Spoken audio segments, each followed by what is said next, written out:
Ko'pchilik chiroyli qizlarda bitta illyuziya bor. Va bu illyuziya nima uchun shakllanadi? Ularning illyuziyasi nimadan iborat?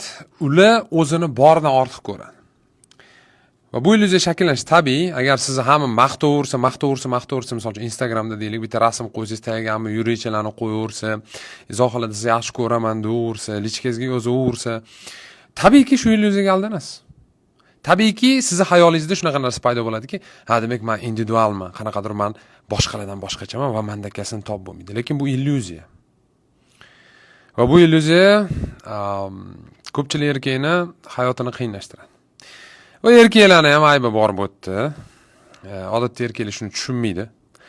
Yo, bundan boshqasi bo'lishi mumkin emas. Bu yagona, bu shunaqa qilib, hech kim erkaklarning o'zi ham shu illyuziyaga aldanib,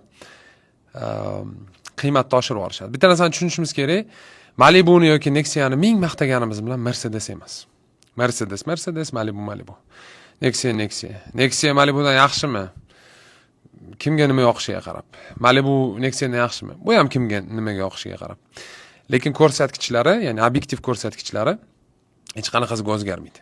Ya'ni odam o'zini CSV'si baland bo'lgani bilan, o'zi haqida nimadir o'ylagani bilan, u inson qiymati bir xil qolaveradi. Lekin shu sun'iy qiymatni hozirgi kunda ko'pchilik oshirib berishyapti. Shuni hisobiga nihoyatda neadekvat ayollar ko'payib ketgan. Prям neadekvat darajada, bir g'alati darajada, bilmadim, bir koinot anaqasini yutib kelishganmi, bilmadim, chempionatini qatdan bunaqa. Shunaqa gaplar. Shuning uchun bunaqa illyuziyani pitat qilavermasdan sal kalla ishlataylik. Hammasi yaxshi bo'ladi. Sog' bo'ling, omon bo'ling, meni rivojlantiring. Paka.